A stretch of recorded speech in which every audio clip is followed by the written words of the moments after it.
다시 뭉쳐가지고 저 처음 들어보는데 연암 남성여의 찬양단 맞습니까? 예. 오늘 그 찬양 부르면서 막 20년, 30년 전으로 돌아간 느낌이 왔어요. 예. 그때 드럼 치던 분이 또 드럼 치고 또 우리 막 이 기타 치시는 분들이 또 막 가세해서 백집사님까지 너무 멋졌어요. 저희 교회가 한 2, 30년 전에 막 확 일어날 때가 있었거든요. 순식간에. 예. 그때 그랬어요. 이분들이 막 드럼 치고 막 찬양하고. 근데 그 찬양 인도하는 모습이나 곡 이렇게 선정한 거나 하는 모습이 좀 올드한 느낌은 있지만은 얼마나 은혜로운지 모르겠어요. 편안하게 고향에 와 있는 느낌에. 종종 좀 부탁드립니다. 은혜 받을 수 있도록. 대단히 고맙습니다. 오늘 저녁 저희에게 주시는 하나님의 말씀은 욥기 33장 23절 말씀입니다. 욥기 33장 23절 말씀, 23절부터 30절 말씀까지 교독하겠습니다. 23절 말씀 제가 먼저 봅니다. 만일 일천 천사 가운데 하나가 그 사람의 중보자로 함께 있어서 그의 정당함을 보일진대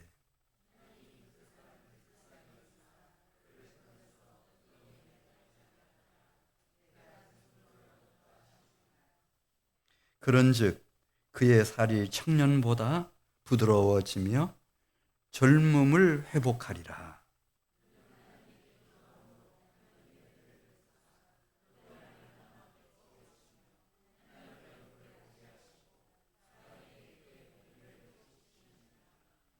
그가 사람 앞에서 노래하여 이르기를 내가 범죄하여 옳은 것을 그르쳤으나 내게 무익하였구나.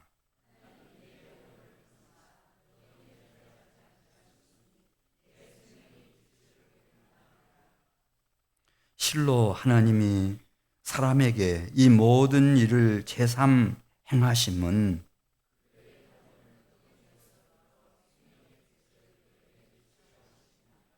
아멘. 욥이 이제 망했죠. 망해도 그렇게 더 이상 망할 수가 없어요. 완전히 망해버렸습니다. 그때 이제 뭐 가족들, 그 다음에 모든 친지들, 심지어 가장 절친했던 친구들까지 왜 욥이 이렇게 됐을까? 다 하나같이 심은 대로 거둔 거다. 이게 최종 결론이었습니다. 욥은 심은 대로 거뒀다. 근데 이 나이 젊은 연소한 엘리후가 마지막에 나타나가지고 다른 관점으로 다른 논리를 이제 이론을 얘기하기 시작하는 겁니다. 이 엘리후는 욥을 알았습니다. 욥이 온전하고 정직하여 여호와를 경유하며 악에서 떠난 사람이라고 하는 것을 알고 있었습니다.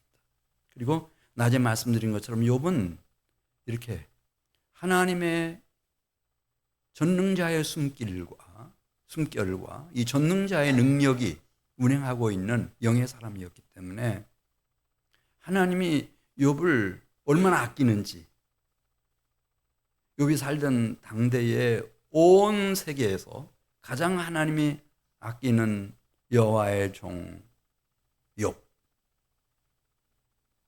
욥을 알고 있었습니다. 그래서 낮에 우리가 이제 쭉 이 엘리후의 얘기들을 살펴보았습니다만은 엘리후는 이제 그 욥의 다른 친구들하고는 그 욥과 대화하는 방식이 완전히 다르다고 하는 것을 우리가 보았습니다. 그럼에도 불구하고 이 엘리후가 강조하는 얘기는 이제 이 욥기 32장부터 33장, 34장, 5장, 6장, 7장까지 그 긴 지면을 할애하면서 그가 강조하는 것은 그럼에도 불구하고 욥은 하나님을 경외하며 악에서 떠난 영혼이다. 하나님이 정말 아끼는 여호와의 종이다. 그럼에도 불구하고 저 거짓의 아비이며 살인자인 사탄 마귀의 시험을, 그 공격을 피해갈 수는 없다. 그게 논점의 핵심입니다. 왜냐하면 이 사탄 마귀의 공격이라고 하는 것은 파멸적 환란이고 그 누구도 감당할 수 없는 무시무시한 재앙이기 때문에 그걸 피해갈 수는 없다. 그걸 얘기하는 겁니다. 이후에 제2, 제3의 욥이 출현한다 하더라도, 그래서 온전하고 정직함으로 여호와를 경외하고, 그리고 악에서 떠난 사람이라 하더라도 자기 혼자서는 이 사탄 마귀의 그 무자비한 가혹한 공격을 견뎌낼 수 있는 사람은 아무도 없다. 그게 엘리후의 이제 이 메시지의 핵심입니다. 자, 오늘 이제 23절 말씀을 보겠습니다. 그래서 23절에서는 엘리후가 그 얘기를 하죠. 그 사람은 비록 그가 욥이라 하더라도 누가 필요한가? 중보자가 필요하다. 또 24절 말씀을 보면은 그가 하나님이 가장 아끼고 사랑하는 여호와의 종 욥이라 할지라도 대속물이 필요하다. 그 얘기 24절에 쓰고 있습니다. 속죄의 양이 필요하다. 무슨 얘기 지금 하고 있는가 하면 대속의 은혜가 필요하다는 거예요. 대속의 은혜가. 뭐 욥 아니라 구약 시대를 대표하는 뭐 대단한 의인, 노아가 됐든 다니엘이 됐든 그 누구라도 중보자가 필요하고 대속물이 필요하고 속죄의 양이 필요하고, 대속의 은혜가 아니고는 이 파멸적 환난과 재앙을 몰고 오는 이 살인자인 사탄 마귀의 공격을 막아낼 수 있는 사람은 있다 없다? 없다는 겁니다. 그 얘기를 쓰고 있습니다. 은혜 아니면 안 된다는 거예요. 자, 우리 이제 25절 가서 보겠어요. 그래, 이제 욥이 지금부터라도 이것을 알고, 나도 중보자가 필요한 연약한 인생이다. 나도 대속물, 속죄양이 필요하다. 이렇게 깨닫고 회개하고 돌이키게 되면은 대속의 은혜가 임하겠는데, 그 대속의 은혜는 정말 놀랍습니다. 25절 말씀 같이 보겠습니다. 이 은혜가 임하면 어떻게 되나? 욥이 그런즉 욥의 살이 청년보다 부드러워지며 무엇을 회복한다 그랬어요? 젊음을 회복한다는 거예요.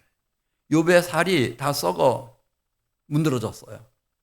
그럼 말라붙은 것은 아스팔트처럼 까만 그만 남아있고, 막 그 속에 있는 뼈까지 막 칼로 도려내는 고통 속에 지금 지내고 있어요. 이렇다는 거죠.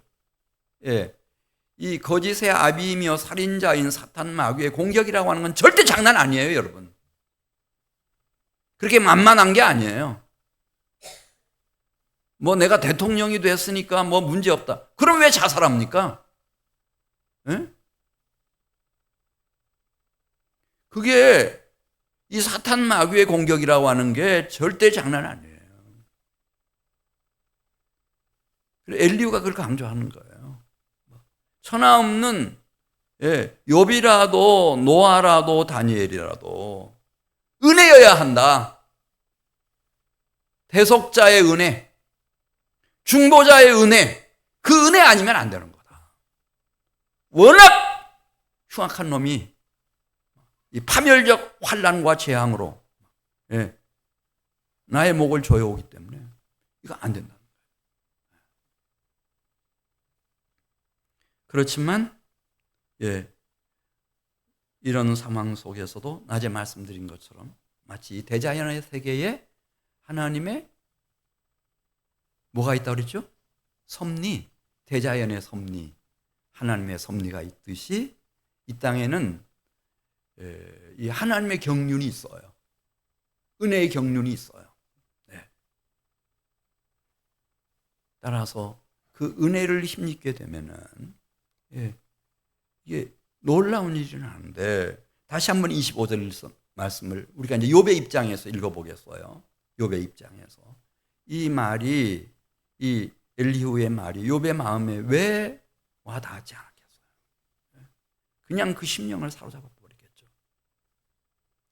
자, 우리 25절 같이 읽습니다. 그런즉 욥의 살이 청년보다 부드러워지며 욥이 젊음을 회복하리라. 치유의 은혜의 표적이 나타난다는 거죠. 치유하심이 있어요, 하나님의. 할렐루야. 하나님의 치유하심. 한민교회가 이제 또 제2의 부흥을 우리가 맞이하고 우리 주님 오실 때까지 이 땅에서 구원의 방주로서의 역할을 잘 감당해 가려면은 이 은혜가 역사해야 돼요. 욥에게 치유의 은혜가 임한 것처럼 여러분들의 심령과 여러분들의 생애와 여러분들의 연약한 몸 속에 하나님의 이 치유의 은혜가 임하면은 그러면 되는 거예요. 이 치유의 은혜의 물줄기가 계속 흘러야 돼요.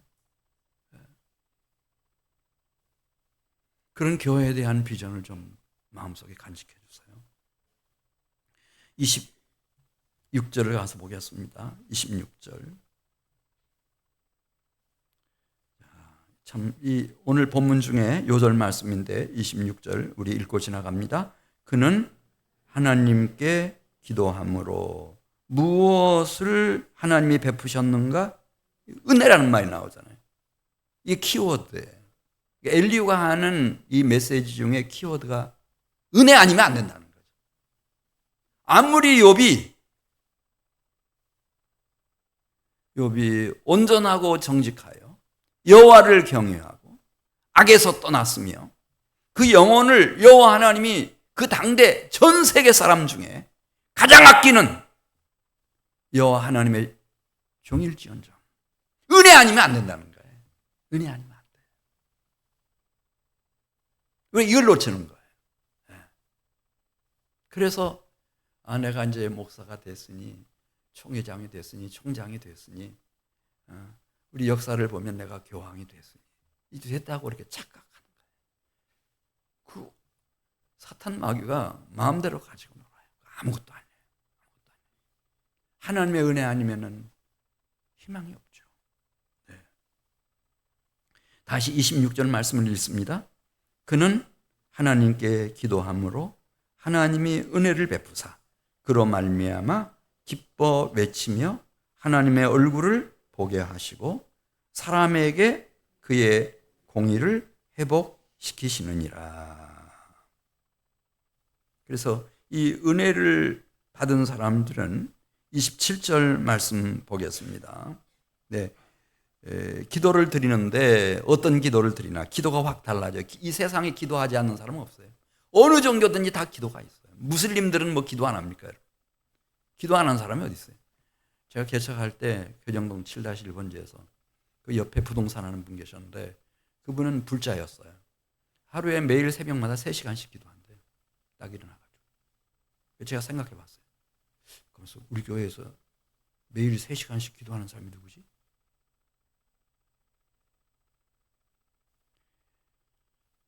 기도 안 하는 종교는 없어요. 누구든지 다 기도해요. 그런데 은혜가 임하면은 그 기도의 내용이 확 바뀌어져 버리는 거예요. 어떻게 바뀌어지나? 27절 보면은 27절에 이 무익하다고 하는 말을 쓰고 있어요. 네.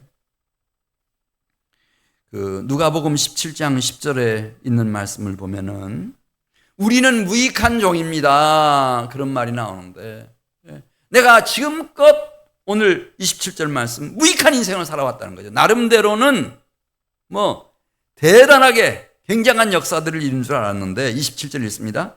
그가 사람 앞에서 노래하여 이르기를 내가 범죄하여 옳은 것을 그르쳤으며 내게 무익하였구나.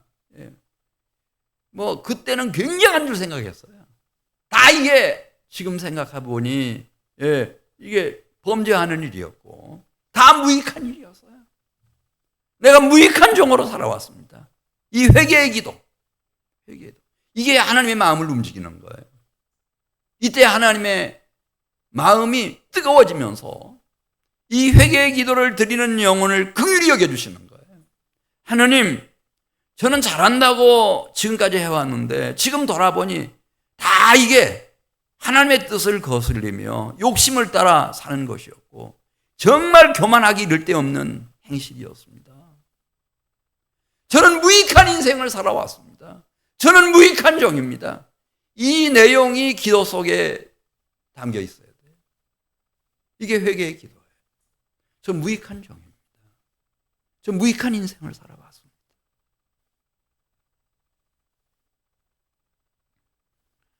그래 26절에 은혜라는 말이 먼저 나오고 회개의 기도가 27절에 나오잖아요.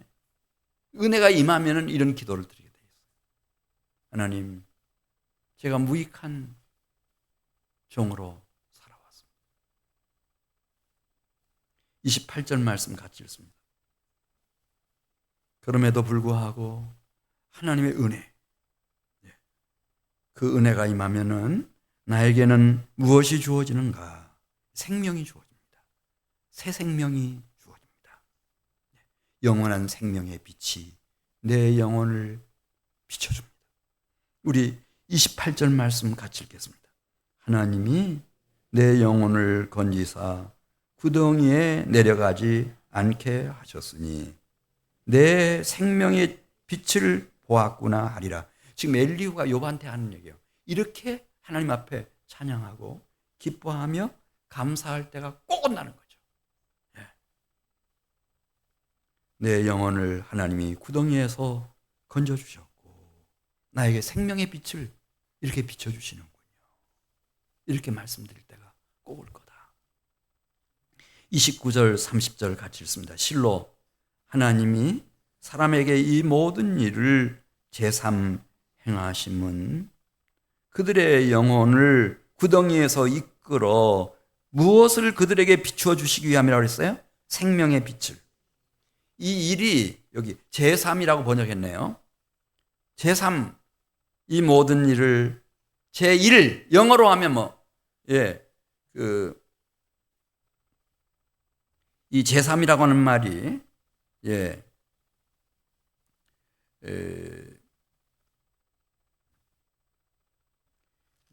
뭐라고 적어왔는데 twice, 두 번째, 그 다음에 three times, 세 번째, repeatedly, 반복적으로 계속 일어난다는 거예요. 계속. 이게 제3이라고 이렇게 번역해 놓은 거예요.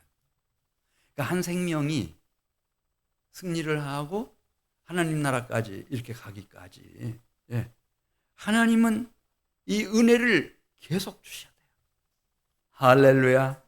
넘어지면 다시 일으켜 주시고 구덩이에 빠졌으면 건져내 주시고 계속해서 치료해 주시고 치유의 은혜를 주시고 생명의 빛을 비춰주시고 끝까지 주님의 강한 손이 펴신 팔이 한 영혼을 그가 비록 욥이라 할지라도 다니엘이라 할지라도 노아라 할지라도 끝까지 붙잡아 주시는 은혜, 이거 필요하다는 거예요. 할렐루야.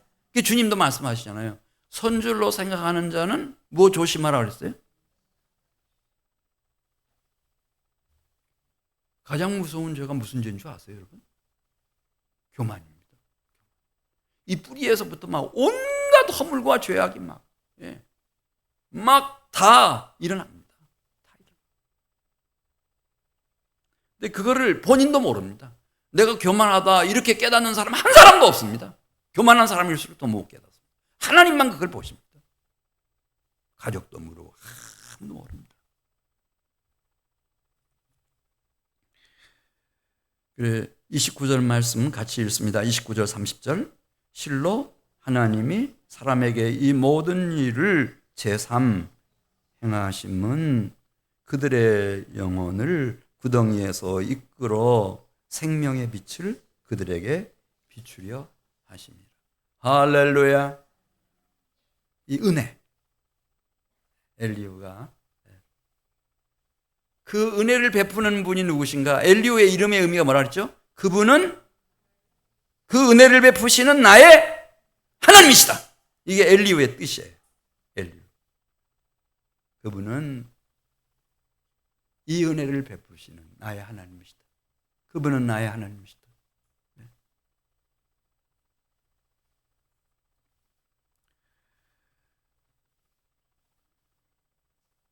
자, 이제 낮에 제가 이 하나님의 경륜에 대해서 말씀을 드렸어요. 그것은 이제 지금껏 우리가 살펴본 대로 따라서 하세요. 그 비밀의 경륜은 은혜의 경륜입니다. 하나님의 은혜의 경륜 한번 따라서 해보세요. 하나님의 은혜의 경륜. 하나님이 이 땅에 80억이 넘는 사람들이 살아가고 있지만 그 중에 하나님이 선택한 영혼들이 있습니다. 그들에게는 다 하나님이 비밀의 경륜을 가지고 계시는데 그게 은혜의 경륜입니다. 할렐루야. 은혜의 경륜. 왜냐하면 은혜 없이는 돼요? 안 돼요? 안 되니까. 은혜 없이는 안 되니까. 그래서 욥기 37장 5절 말씀 보겠습니다. 하나님의 놀라운 경륜에 대해서 이렇게 말씀했어요. 욥기 37장 5절 시작. 하나님은 놀라운 음성을 내시며 우리가 헤아릴 수 없는 큰 일을 행하시느니라. 할렐루야. 그러니까 이 욥이 그걸 몰랐겠죠. 이 파멸의 환난과 재앙이 누구로부터 왔는지 잘 몰라요. 왜 왔는지는 더더군다나 모르는 거예요. 그리고 막 친구들이 이렇게 3명이 의기투합해가지고 왜 나를 정죄하고 이렇게 저주하고 나에게 막 숨도 못 쉬도록 독소를 쏟아내는지, 그래가지고 나를 이 홍수에, 이 저주의 홍수에 떠내려가게 만드시는지, 정신을 못 차리게 만드시는지 전혀 몰랐어요. 근데 그 가운데서도 하나님의 은혜의 경륜은 작동하고 있었어요. 그때 다 자기를 보지 않습니까? 이야, 내 안에 부끄러운 것이 가득 찼구나. 이런 욕심과 생각을 쫓아간다면 틀림없이 파멸과 영원한 멸망의 환난과 재앙에 그 구렁텅이 속에 빠져들고 말겠구나. 이걸 정직하게 자기 내면을 다 들여다볼 수 있는 그런 기회를 욥에게 주지 않습니다. 자, 욥기 37장 5절 말씀입니다. 욥기 37장 5절 말씀. 하나님은 놀라운 음성을 내시며 우리가 헤아릴 수 없는 큰 일을 행하시는 분이시니라. 그러니까 욥이 하나님 너무 억울합니다. 그래서 하나님을 향해서 불평하고 자기 생일을 저주하고 그렇게 할 수 없는 거라는 거예요. 왜냐하면 하나님은 우리가 헤아릴 수도 없는 큰 일을 은혜의 경륜으로 태초부터 영원 전부터 이 땅에 펼쳐가시는 분이기 때문에 이분의 거룩하심, 이분의 높으심, 이분의 위대하심, 영원히 영화로우심, 이거 생각할 때 우리가 그 하나님을 내가 이렇게 저렇게 그렇게 할 수 있는 게 아니라. 욥기 37장 2절 보겠습니다. 따라서 이 엘리후가 욥에게 권면하죠. 무엇을 잘 들으라고 그랬어요? 너 자신의 소리보다도 친구들의 평가보다도 세상 사람들의 얘기보다도 정말 잘 들어야 할 목소리가 있다 이거예요. 이 나라의 대통령과 지도자들이 똑똑히 들어야 할 말씀이 있다는 거예요. 이걸 듣지를 못하니까 다 혼란 속에 빠져 있어요. 37장 2절. 무엇을 잘 들어야 되는가? 그대가 욥이라 하더라도 다니엘이라 하더라도 노아라 하더라도 똑똑히 잘 들으라는 거예요. 이분의 말씀을. 이분이 누구예요? 욥기 37장 2절. 하나님의 음성, 곧 그분의 입에서 나오는 소리를 어떻게 들으라고요? 똑똑히 들으라는 거예요. 졸다가 뭐 어쩌다가 그렇게 하지 말고 하나님의 입에서 나오는 그 은혜의 경륜의 말씀, 그거 똑똑히 들어라. 똑똑히 들어라. 욥, 너 똑똑히 들어라. 너가 한 가정의 가장인가? 그 하나님의 말씀 똑똑히 들어라. 그래야 가정을 구원받은 가정으로 세울 수 있다. 그대들이 이 대한민국을 이끄는 지도자들인가? 하늘로부터 오시는 그분의 말씀을 들으라 이거예요. 똑똑히 들어라. 국민의 소리 어찌고 저쩌고 만날 하지 말고 똑똑히 들어라.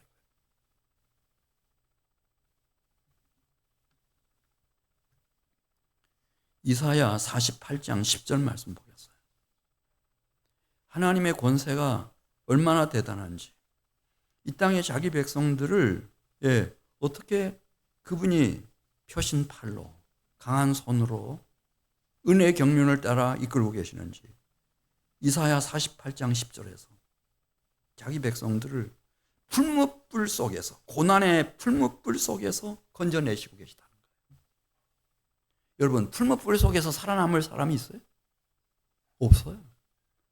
딱 세 사람이 있었어요. 사드락, 메삭, 아벳느고. 이 사람들은 하나님의 은혜를 입은 사람들이에요. 특별한 은혜를 입은 사람들이에요.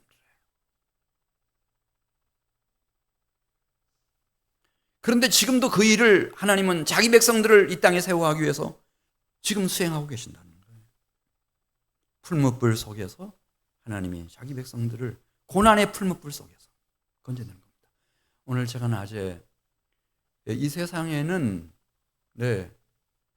고난이 없는 데가 없지만은 특별히 엘리후가 강조하는 것은 욥의 고난을 말하면서 성도의 고난으로 그렇게 보았고, 성도의 고난에 대해서 쭉 그런 관점에서 우리 같이 말씀을 살펴보았습니다. 이 땅에는 무슨 고난이 있다고요? 죄악으로 말미암은 심판과 영원한 멸망의 고난도 있지만 무슨 고난이 있다고요? 성도의 고난이 있어요. 성도의 고난. 그 고난의 풀무불 속에서, 열이면 열, 백이면 백, 다 연기로 재로 다 변합니다. 그 중에서 하나님이 당신의 펴신 팔로 강한 손으로 고난의 풀무불 속에서 영혼들을 이끌어내시고 또 이끌어내시고 제3, 제4 계속해서 반복해서 최후의 순간까지 이끌어내시는 이 은혜예요.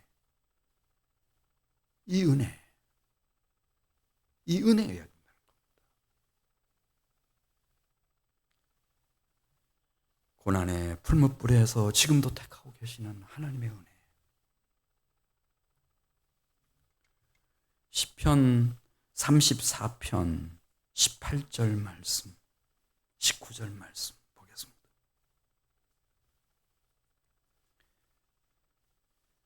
시편 34편 18절 말씀.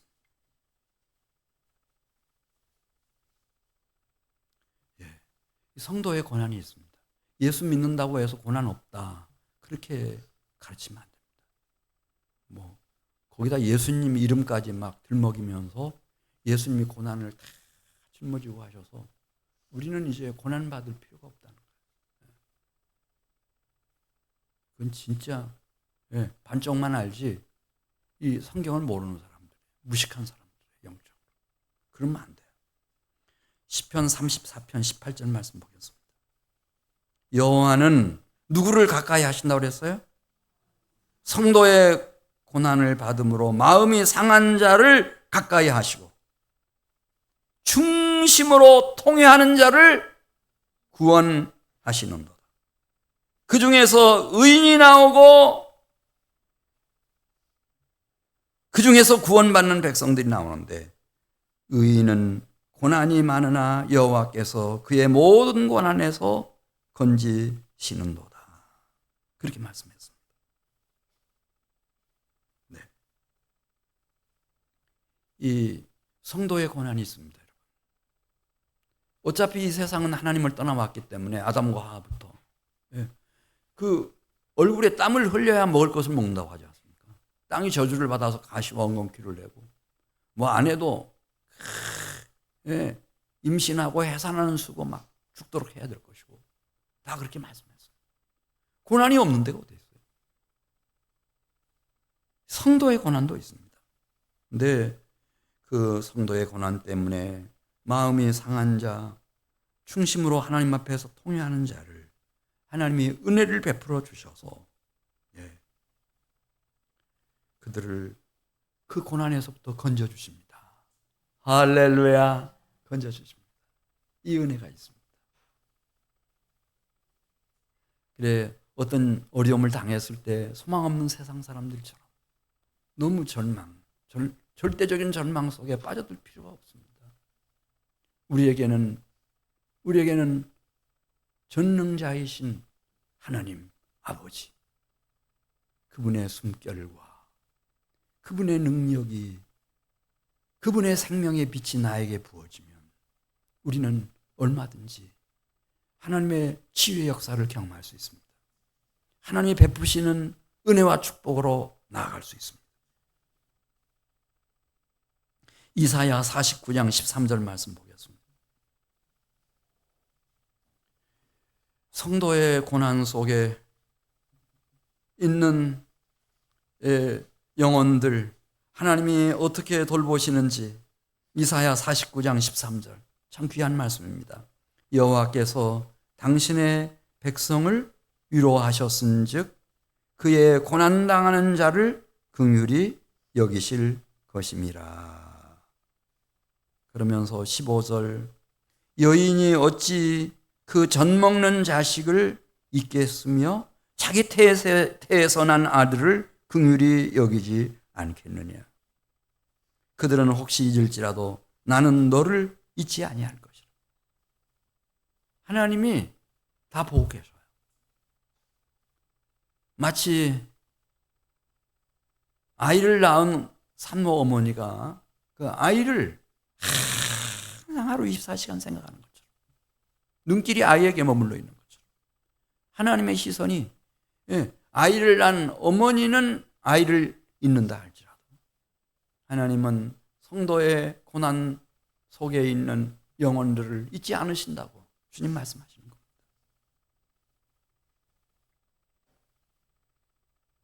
자기 태에서 난 아들을 혹시 잊을지라도 나는 너를 잊지 않겠다. 그렇게 말씀하십니다.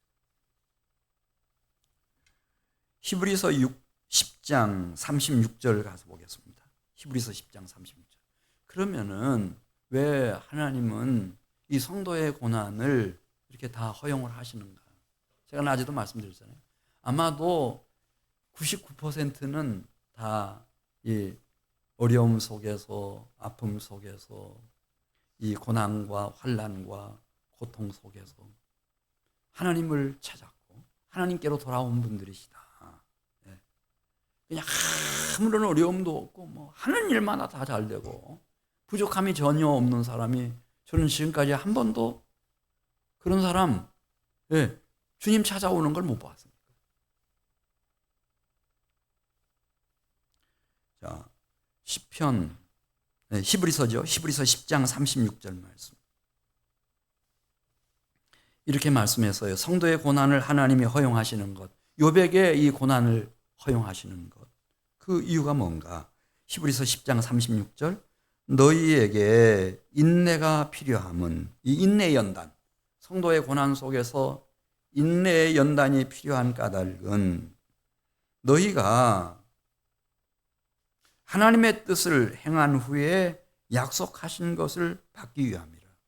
이 연단을 받아야, 낮에 말씀드렸잖아요. 오직 고난 안에서만 하나님의 선택을 입은 사람이라도 그 영이 깨어나고 변화를 받고 새로워지고 성장하고 성숙한다고 하는 말씀 드렸어요. 그래서 하나님의 뜻을 수행해낼 수 있는 파워를 가지게 돼요, 실제로. 이 고난의 연단이 없는 사람들은, 그래, 바울도 그 얘기하잖아요. 장성한 믿음이 있고 어린아이와 같은, 오줌도 똥도 가리지 못하는 어린아이 같은 신앙도 있다. 장성한 신앙을 가진 사람이 되라. 그렇게 말하지 않습니까? 그 얘기를 이제 히브리서 10장 36절 쓰고 있는 겁니다. 다시 읽습니다. 36절. 너희에게 인내가 필요함은 너희가 하나님의 뜻을 행한 후에 약속하신 것을 받기 위함이라. 그러면서 이런 조건을 달아주셔서 37절에 잠시 잠깐 후면 오실 이가 오시리니 지체하지 아니하시리라. 이 성도의 고난은 이 세상 사람들의 고난과 달라서 하나님 없는 인생들의 고난이라고 하는 것은 끝까지 갑니다. 그래야 심판과 파멸, 멸망의 고난이 되기 때문에 그렇습니다. 그러나 성도의 고난은 시편 30편 5절에서 잠깐이라고 말씀했습니다. 하나님의 노염은 잠깐이요 그의 은총은 평생이로다. 저녁에는 울음이 깃들일지라도 아침에는 기쁨이 오리로다. 할렐루야. 요한계시록 2장 10절에도 고난을 받으라 그렇게 말씀하시면서도 며칠 동안 고난 받아야 되는가? 열흘 동안 고난을 받으라. 지나가는 고난이라는 거예요. 잠시 잠깐 지나가는 고난이라는 거죠. 이게 은혜예요. 하나님의 특별하신 은혜. 성도에게도 고난이 있어요. 근데 그 성도의 고난은 지나가는 겁니다.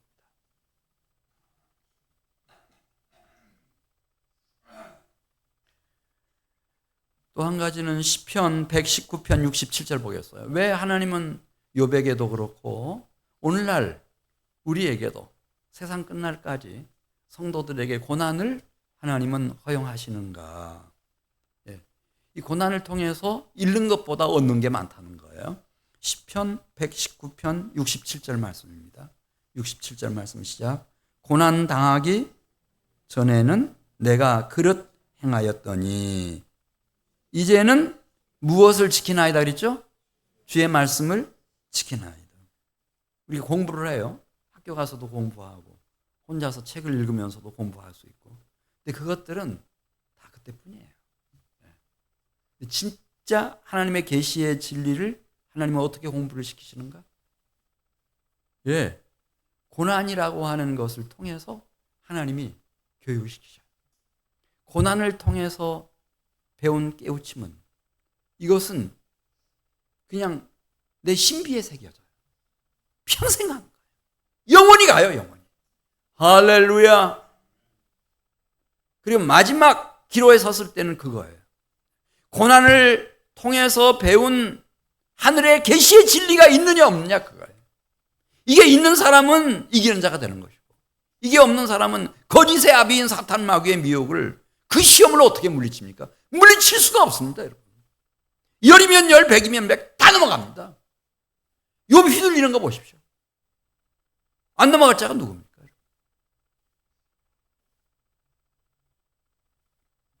그런데 그 고난의 학교에서 이 신비의 고난을 통해서 하나님이 나를 말씀의 사람으로 세워가시는 겁니다.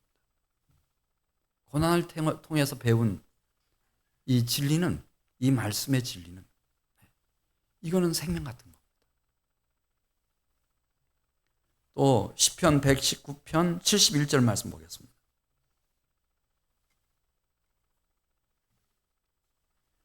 아주 귀한 말씀이에요. 시편 119편 71절. 왜 하나님은 성도의 고난을 나한테도 허용하셨을까? 같이 읽습니다. 고난당하는 것이 내게 무익이라 유익이라. 이로 말미암아 내가 주의 율례들을 배우게 되었나이다. 주의 입의 법이 내게는 천천 금은보다 좋으니이다.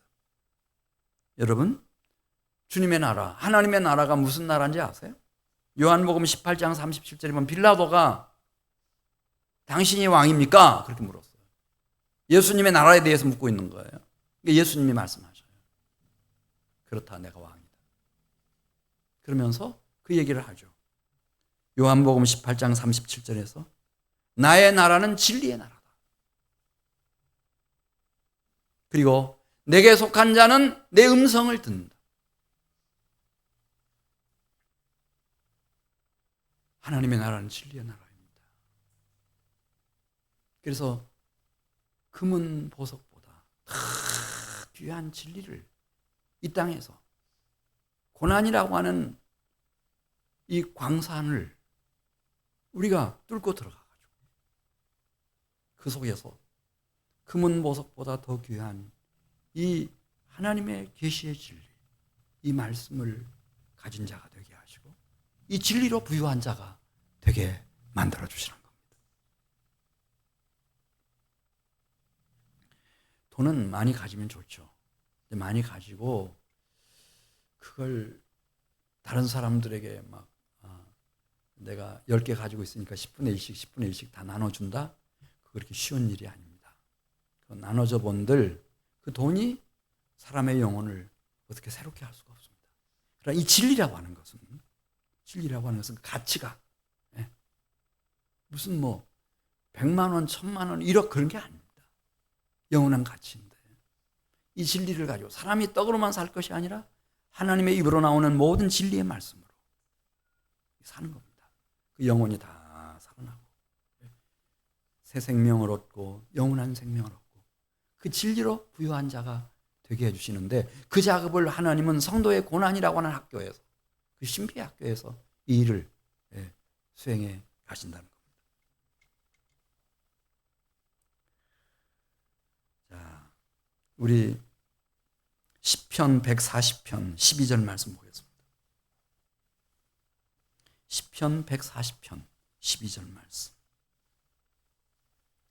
다윗이 그렇게 말했습니다. 다윗도 고난을 많이 당했죠. 10대 때부터. 이 다윗의 대적 원수는 강적인 장인 이스라엘의 초대왕 사울이었으니까요. 그가 당한 그 환난이라는 것은 아마 다 어떻게 말할 수가 없었을 거예요. 이 다윗이 시편 140편 12절에서 이렇게 썼습니다.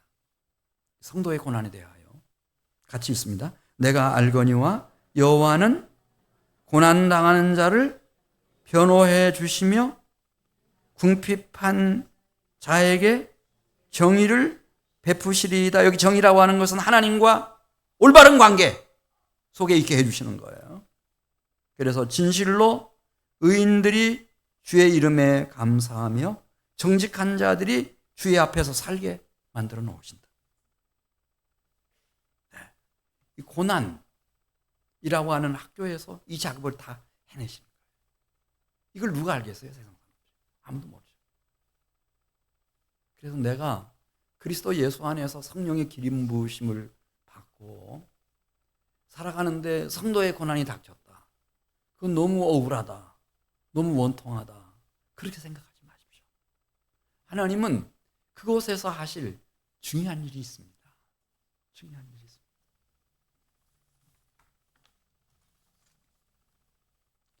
이사야 53장 4절. 이 하나님의 나라에서 고난이라고 하는 것은, 특별히 성도의 고난이라고 하는 것은 절대적인 필수 요소입니다. 이사야 53장 4절 보겠습니다.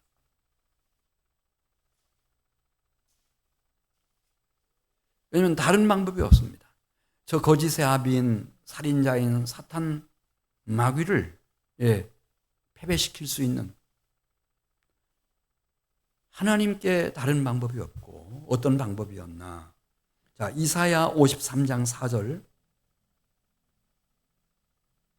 고난 속에서 우리 각 사람의 영혼이 그리스도이신 예수님을 제대로 만나는 것입니다. 고난 속에서. 자, 이사야 53장 4절 말씀 같이 읽습니다.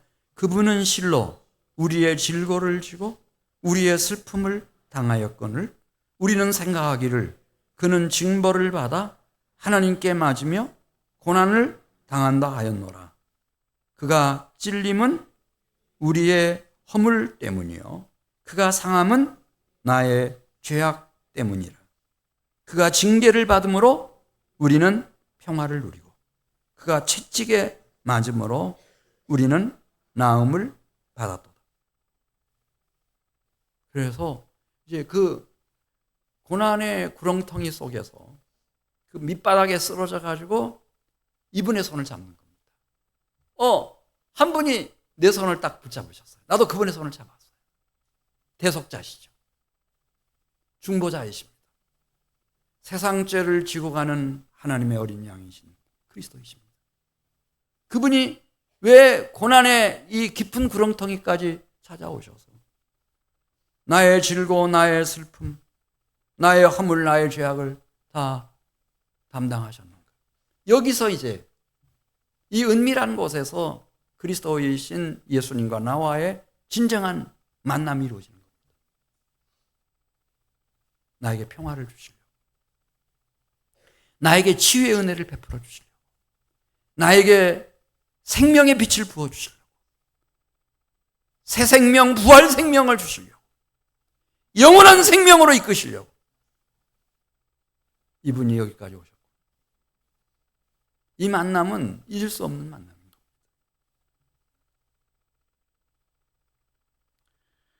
로마서 8장 16절.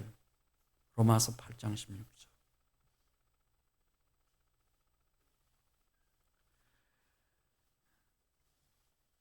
바울이 이렇게 말합니다. 성령이 친히 우리 영과 더불어 우리가 하나님의 자녀인 것을 증언하시나니 자녀이면 또한 상속자, 곧 하나님의 상속자요 그리스도와 함께한 상속자니 우리가 그리스도와 함께 영광을 받기 위하여 무엇도 함께 받아야 할 것이니라 말씀했죠.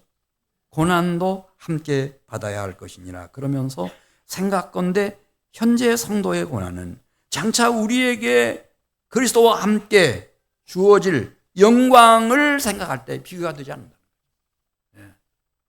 이 성도의 고난.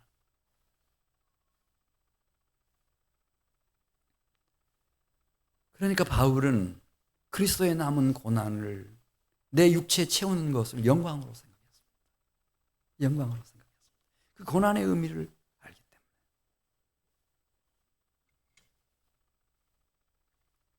고린도후서 1장 5절 말씀입니다. 고린도후서 1장 5절. 그리스도의 고난이 우리에게 넘친 것 같이 우리가 받는 하나님께로부터 오는 위로도 넘치는도다. 그랬습니다. 하나님은 우리를 사랑하십니다. 아이를 낳은 산모가 그 핏덩이 생명을 사랑하는 것 이상으로 나는 너를 사랑한다고 주님 말씀하셨습니다. 우리가 그리스도와 함께 주님을 위해서 받는 고난, 그 고난에 넘치도록 하나님이 위로와 은혜를 베풀어 주실 것입니다. 이 비밀을 깨우치는 성도들 되시기를 주의 이름으로 축복합니다. 시편 71편 20절입니다. 이걸 가진 사람들만이 죽음의 관문을 통과해서 내가 흙으로 티끌로 연기로 다 사라졌다가 이제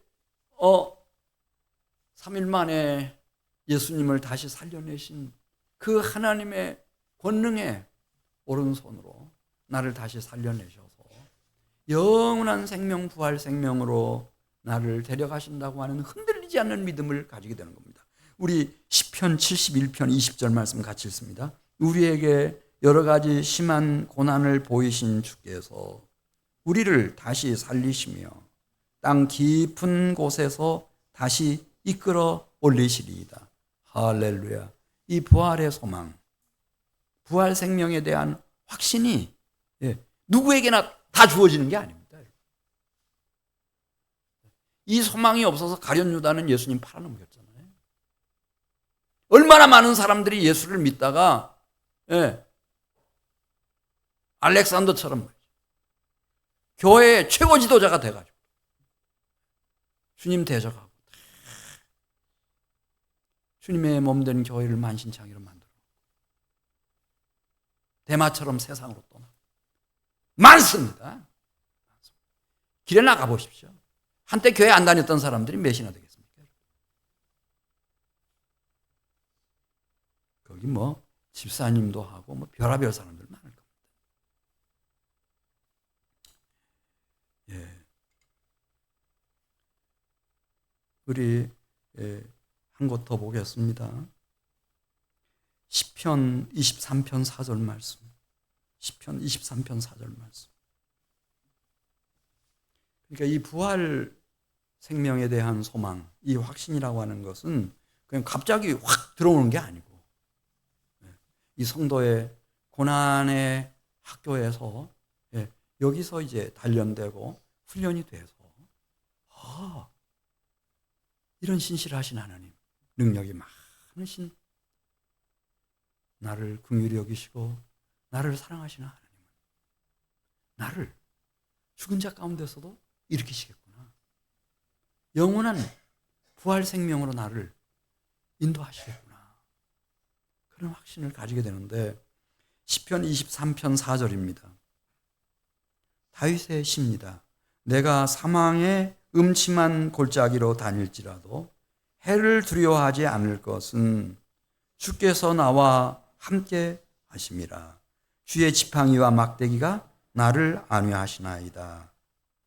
그 사망의 음침한 골짜기를 한 번 통과하고 두 번 통과하고 제3 통과하고 반복적으로 통과해 나가면서 그는 깨닫습니다.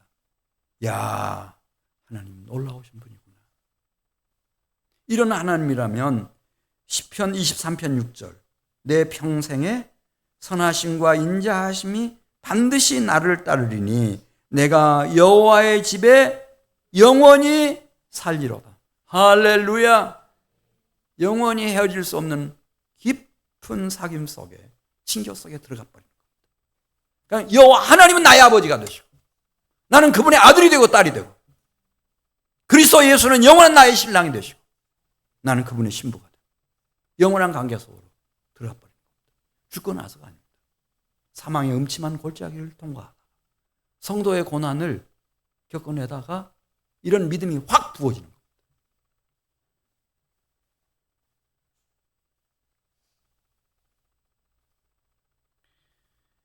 그래 바울이 에베소서 3장 8절에서 이 은혜 모든 성도 중에 지극히 작은 자보다 더 작은 나에게 이 은혜를 주셨다. 그렇게 기록했습니다. 네. 이 은혜가 부어지지 않으면 교만을 이길 수가 없는데 에베소서 3장 8절 보면 이 바울은 그 교만을 해결한 걸 볼 수 있습니다. 왜냐하면 모든 성도 중에 내가 큰 자라고 했어요? 작은 자라고 했어요? 모든 사도 중에 내가 최고다! 그렇게 말하지 않고 에베소서 3장 8절 보면 모든 성도 중에 지극히 작은 자보다 더 작은 나에게 이 은혜를 베풀어 주셨구나. 할렐루야. 은혜가 아니고는 이 겸손함, 이 겸비함 그걸 우리가 소유할 수가 없어요. 그리고 하나님은 그 사람들을 붙잡아서 쓰시죠. 한민교회도 이렇게 잘 보셔서 정말 겸손한 사람, 겸비한 사람, 은혜 받은 사람들이에요. 이 사람들 찾아내셔서 뭐 연합남성교회 찬양단도 하게 하고 이렇게 하면은 그러면 한민교회는 부흥하는 거예요. 근데 은혜가 뭔 줄도 모르고 자신이 교만한 것도 잘 모르는 사람들이 막 설치기 시작하면 이 교회는 미래가 없죠. 왜냐하면 주님의 몸된 교회가 세워지고 하나님 나라가 이 땅에 이렇게 세워져 가는 것은 다 은혜로 되는 것이니까. 그래서 말씀을 정리하겠습니다. 성도들의 고난의 흔적은 낮에도 말씀드렸습니다만 사랑하는 주님이 나에게 오셔서 머물다 간 자리입니다. 성도의 고난을 절대 두려워하지 마십시오.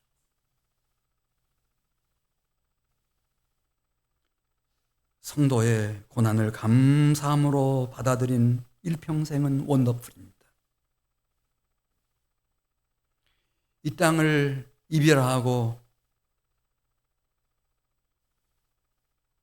죽음을 통과해서 주님 앞에 간다 할지라도 그 죽음은 영원한 뷰티풀입니다. 그렇게 아름다울 수가 없습니다.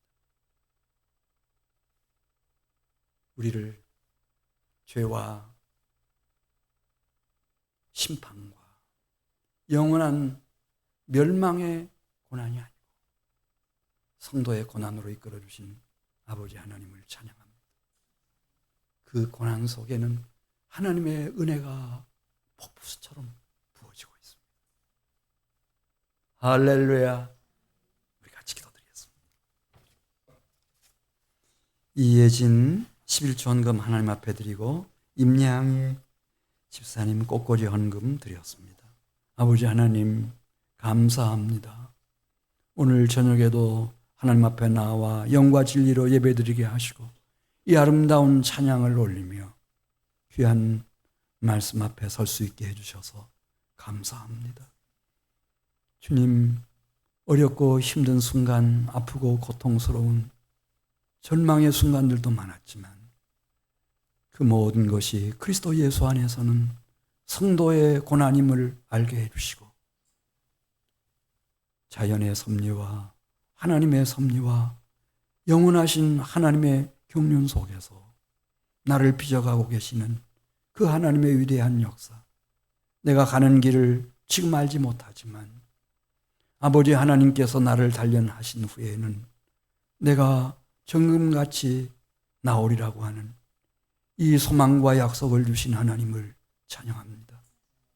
하나님, 우리 사랑하는 성도들을 당신의 펴신 팔로 강한 손으로 붙잡아 주시옵소서. 이들을 주의 나라를 위하여 주의 몸된 교회를 세워가는 위대한 역사를 위하여 보배롭고 존귀하게 아름답게 써주시옵소서. 귀한 헌금 받으시고 드리는 손길 심령 위에 복 주실 것을 믿습니다. 예수님의 이름으로 기도드리옵나이다. 아멘.